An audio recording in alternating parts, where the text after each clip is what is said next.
Hello everybody, welcome to class. This is our step-by-step painting. This one is inspired by Vincent van Gogh and post-Impressionism.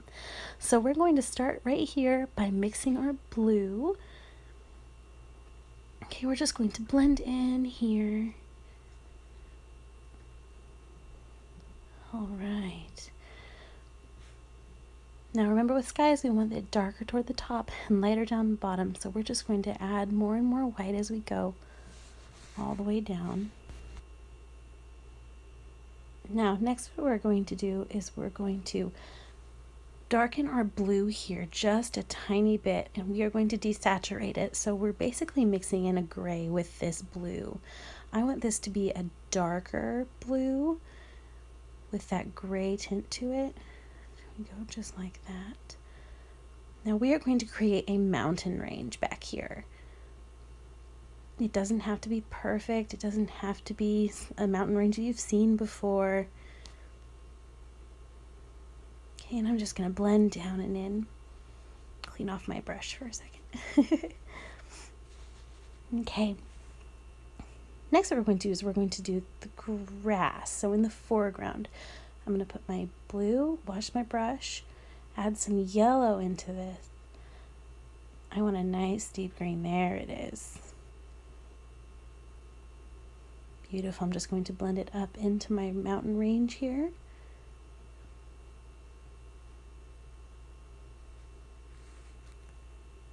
Okay.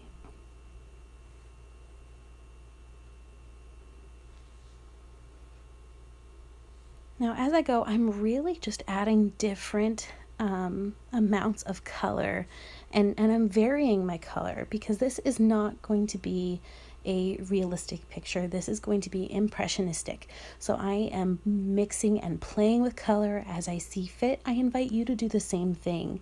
Don't feel like you have to fall under a certain idea of what these colors should be.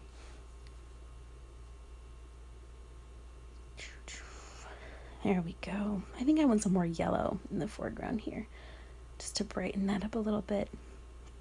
There, that's better. Okay. All right.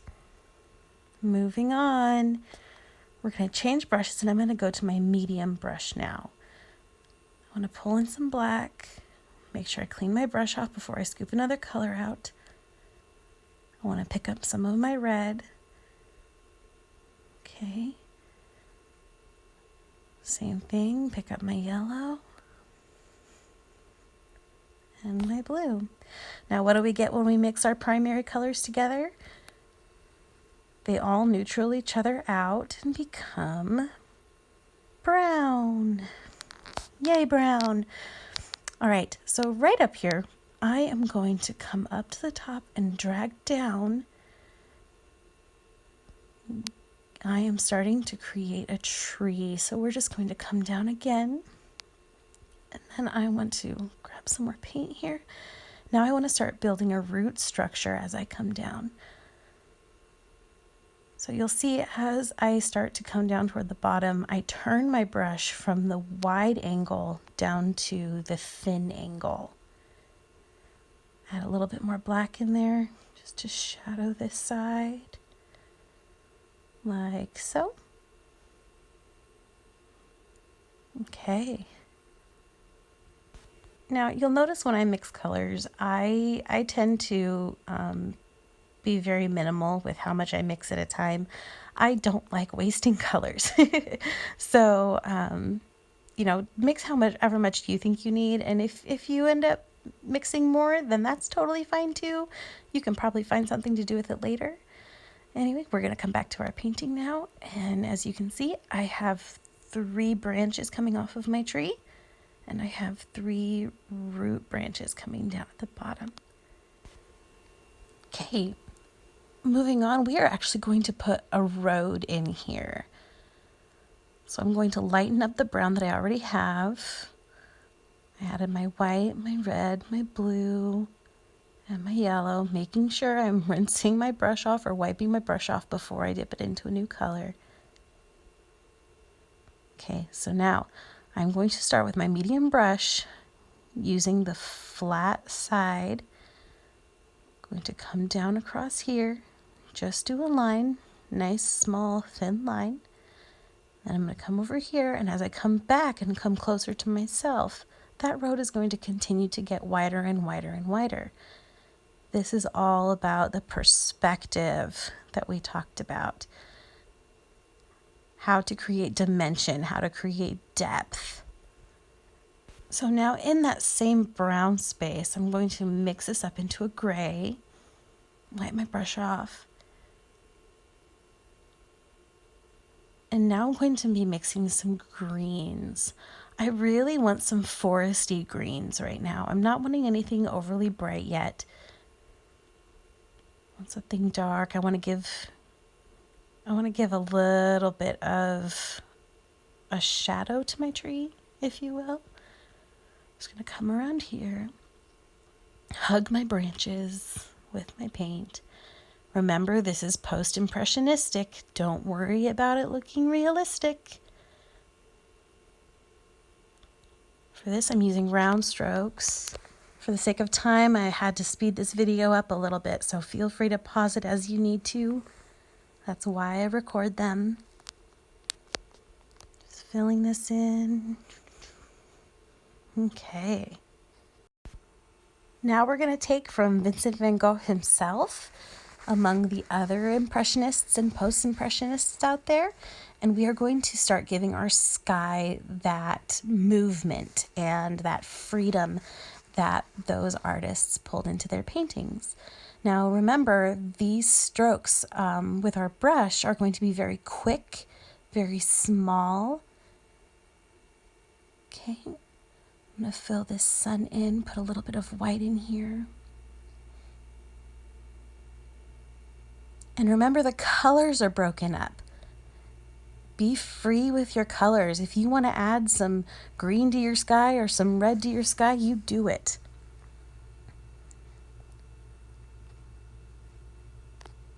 Now I'm going to take my thin brush. I'm going to come in and I'm going to give a nice orange rim to my sun.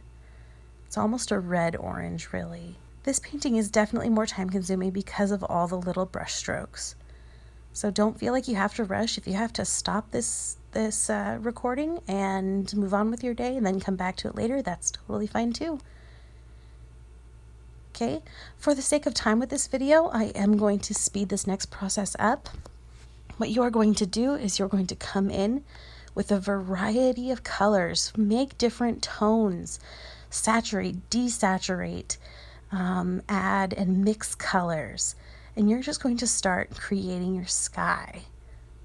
Feel free to take a look at the end product if you'd like, just to get an idea.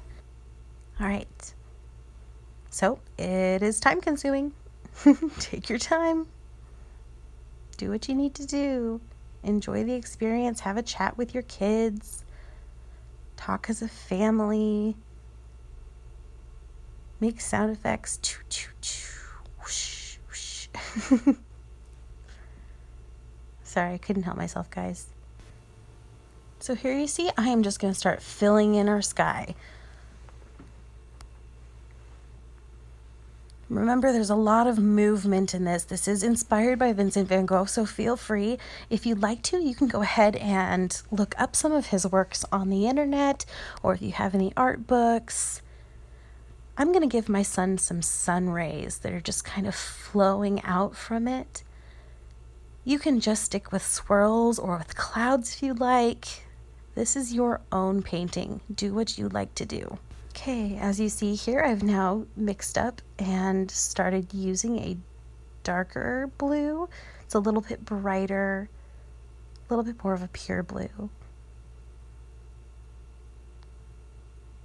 Okay, and I'm going to give more movement in and around the tree here, down to the mountain range, all the way around. Now I just want to put some yellow into my sun rays here. Start pulling that yellow into the sky just a little bit. There we go. Perfect, just like that. Then I'm gonna add the smallest bit of red in. I'm gonna make this beautiful, almost a salmon orange color, or a salmon pink. Come up and around. Beautiful.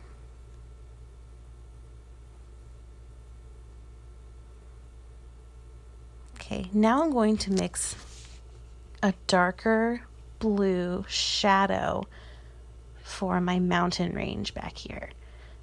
A little bit more, so here we go. Mix, mix, mix. All right. Down here and down. Okay, I'm literally just filling in random spots where some shadows could be. Again, don't overthink this painting. Just go for it, and if it feels right, lay it in. Awesome. Clean off that brush really well. Add some highlights in here.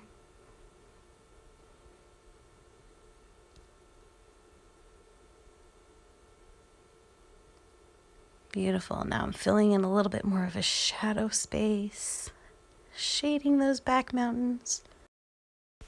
Now I'm going to use that dark blue and add a little bit more of my pure blue into it. And I'm going to add some darker strokes into my sky. All the way around.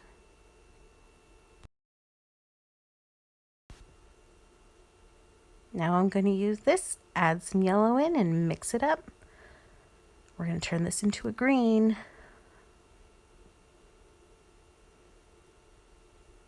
Use my small brush.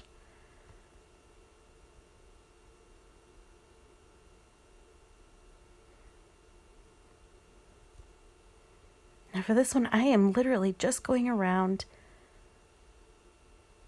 and creating the shadows of the tree leaves. So here I have finished the tree shadows. Now I'm going to come in and shadow in a little bit more around my trunk.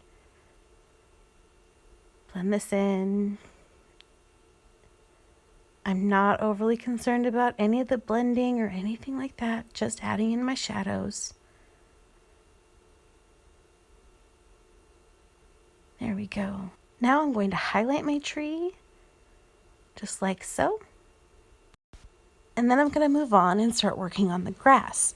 Now I am running out of time, so I will just show you some step-by-step pictures so you can finish it on your own. Here I'm going to be adding both highlights or tints and shadows, as well as a lot of mid-tones, saturated tones, whatever colors I feel like. Now I'm going to bring some of that very, very light pink orange down into my road, because I want to draw those colors all the way through my picture. Going to take some of these bold colors now, mix in that nice bright orange, a little bit of red orange into it.